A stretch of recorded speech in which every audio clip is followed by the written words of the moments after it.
Bonjour à tous, bienvenue dans l'interview. Notre invité ce midi est Emmanuel Debocq. Bonjour. Bonjour. Député régional pour les FDF, les fédéralistes démocrates francophones. Il y a plus de faillites d'entreprises à Bruxelles que dans le reste du pays ?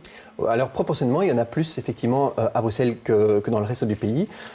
Globalement, c'est plus ou moins 20% des faillites du pays se passent à Bruxelles. Alors c'est à la fois logique parce qu'il y a plus de création d'entreprises et que le pays évidemment a une économie forte à Bruxelles, mais en même temps c'est beaucoup plus que les années précédentes et proportionnellement ça représente quand même une faillite toutes les 3 heures. Donc ça c'est le chiffre que vous sortez, c'est pour ça qu'on vous invite. Et l'année passée c'était une toutes les 4 heures. Voilà. Donc il y a une accélération de ce processus et ce qu'on oublie aussi c'est toutes les autres cessations d'entreprises qui se produisent. On n'en parle pas beaucoup mais il y a 9000 entreprises qui ont arrêté de travailler l'année passée à Bruxelles. Et puis il y a encore un autre phénomène qui est l'exode des entreprises, celles qui quittent Bruxelles pour aller s'établir en Flandre ou en Wallonie.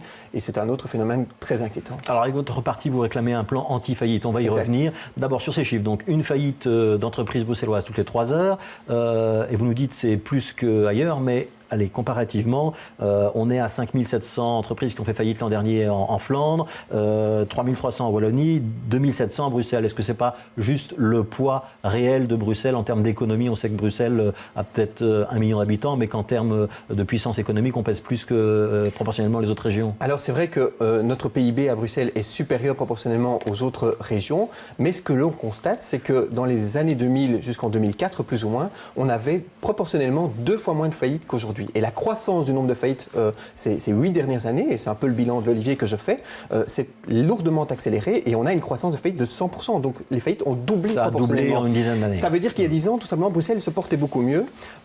Et là où, effectivement, la crise économique est passée tant en Flandre qu'en Wallonie, on voit que, effectivement, les faillites augmentent aussi en Flandre et en Wallonie, mais 2 fois moins vite qu'à Bruxelles. C'est de la faute des autorités bruxelloises ou c'est la faute à notre situation géographique et à notre tissu économique ? Mais je pense que c'est la faute effectivement d'un certain nombre de politiques qui n'ont pas été menées ou qui ne touchent pas à leur but et qui effectivement fragilisent. Alors la crise économique évidemment est là. Exemple de ce qui n'a pas été fait ou de ce qui a été mal fait par le gouvernement Olivier.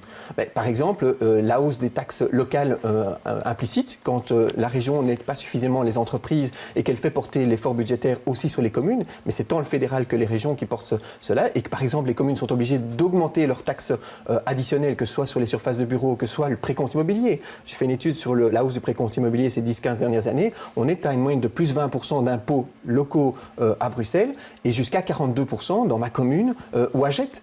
Ça touche évidemment aussi les petits commerçants, mais pas seulement les commerçants, tous ceux qui créent aussi de la richesse. Alors vous réclamez un plan anti-faillite. C'est quoi un plan anti-faillite et quelles sont les mesures que vous mettriez dans ce plan ?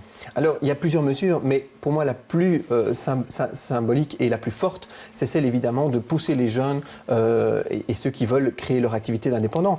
Nous proposons par exemple l'exemption de cotisation pour les 3 premières années pour tous les indépendants qui se lancent dans une activité commerciale. Alors aujourd'hui, on voit il y a un accompagnement qui est trop faible pour les activités d'indépendants.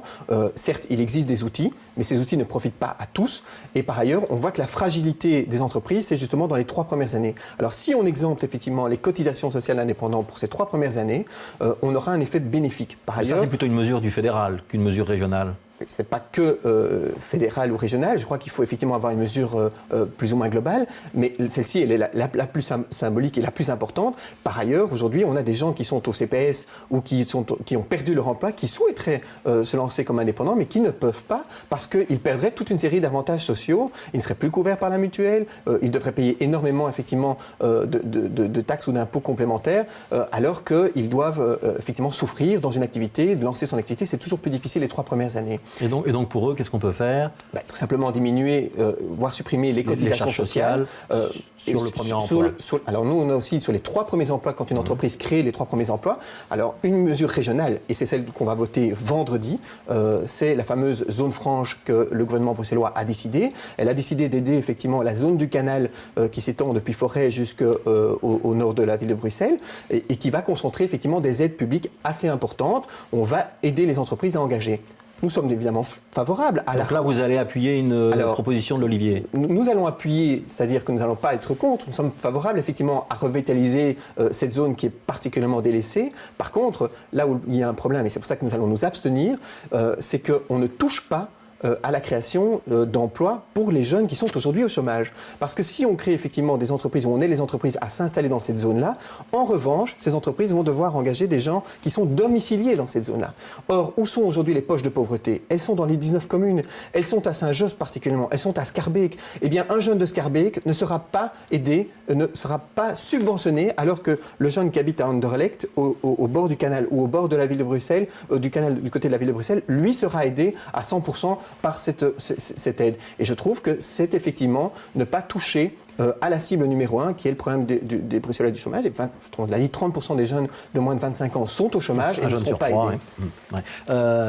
Si demain le FDF monte dans une majorité régionale, il demandera le portefeuille de l'emploi ou de l'économie? Je crois effectivement que c'est celui qui est le numéro 1 dans la préoccupation des Bruxellois, et c'est celui véritablement où on a sans doute le plus à réaliser et le plus de rupture avec la politique de l'Olivier qui a été menée ces 10 dernières années. Vous avez publié un communiqué hier disant l'Olivier, le gouvernement régional, manipule les chiffres du chômage. Vous n'allez pas un petit peu fort?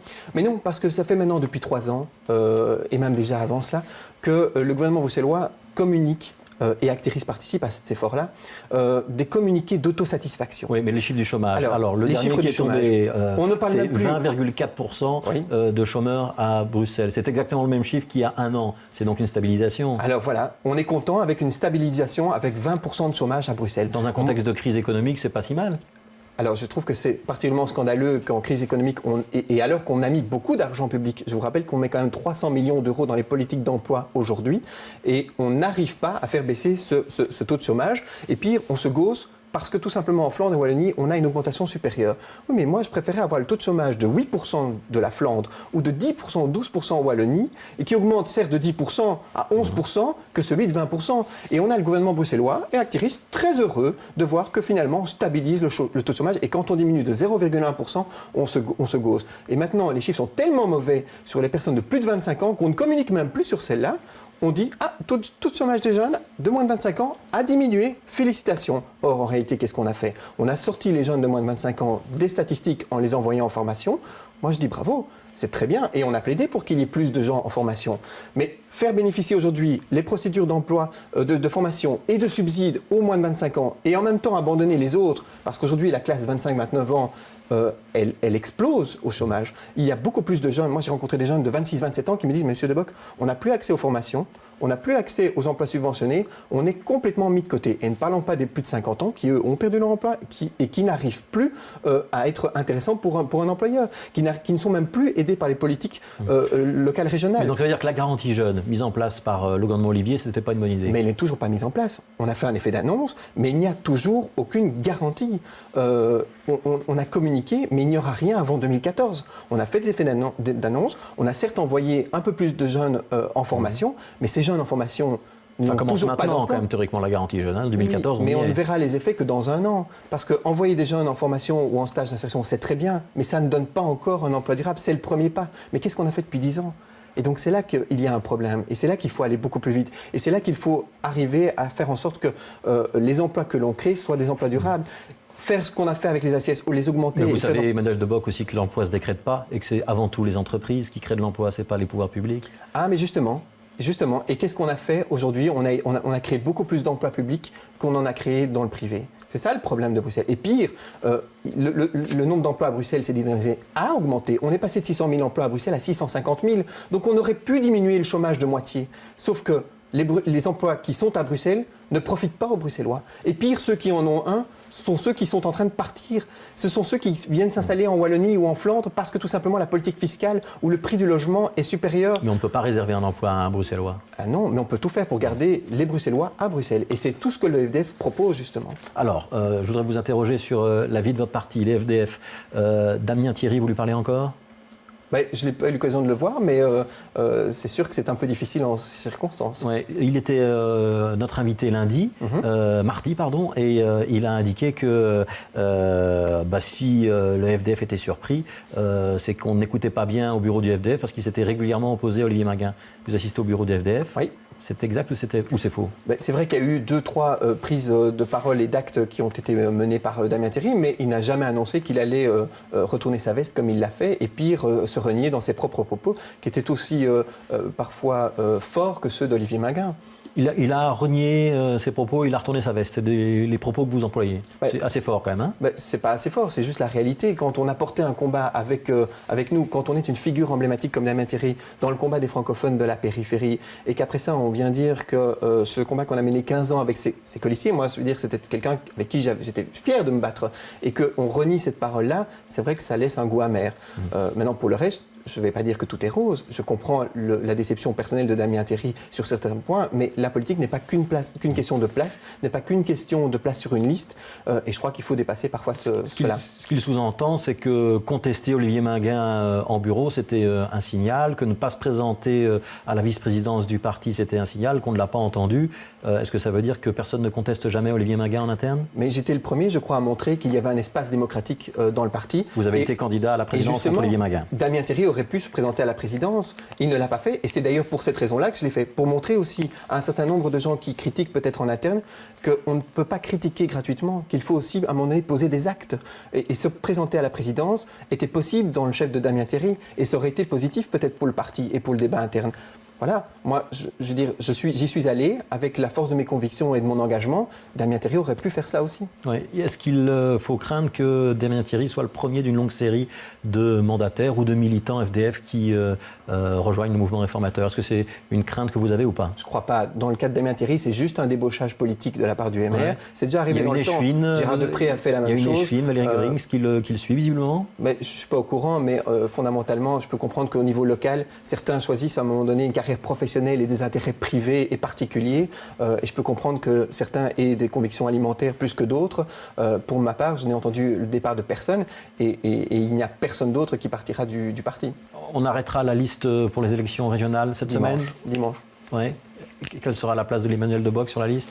Le plus haut possible pour la visibilité. Et je crois que c'est important que le parti puisse montrer que ceux qui prennent des engagements, ceux qui travaillent, ceux qui portent le parti aussi avec la jeunesse et la force de leurs convictions, soient aussi reconnus pour ce travail. Est-ce que ce sera une liste 100% FDF ou est-ce qu'il faudra qu'il y ait des libéraux, comme il y avait eu des libéraux indépendants dans certaines communes, aux élections communales sur les listes du bourgmestre ou sur des listes FDF? On a beaucoup de gens qui nous ont rejoints ces dernières années. On a doublé le nombre de nos membres.